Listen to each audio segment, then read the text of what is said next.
রমজানে হাসিনার সেই চিরচেনার রেসিপিগুলো কি কি?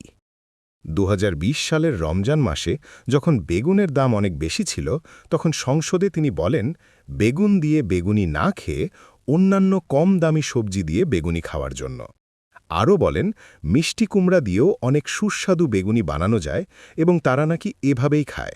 শেখ হাসিনার বহুল আলোচিত একটি রেসিপি ছিল মাংসের পরিবর্তে কাঁঠালের রেসিপি। মাংসের দাম বেড়ে যাওয়াতে তিনি মাংসের বদলে কাঁঠাল খেতে বলেছিলেন। ২০১৯ সালে পেঁয়াজের দাম অনেক বেড়ে গিয়েছিল।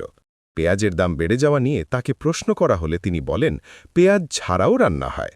তিনি আরও বলেন যে তিনি পেঁয়াজ ছাড়াই রান্না করেন এবং তাদের বাসায় নাকি পেঁয়াজ ছাড়াই রান্না হয়।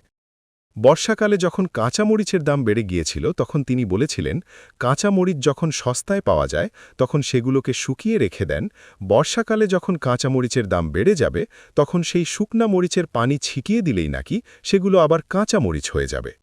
হাসিনার এমন উদ্ভট রেসিপির আবিষ্কারের কারণে নেটিজেনরা তাকে রেসিপি আপা বলেও উপাধি দেন।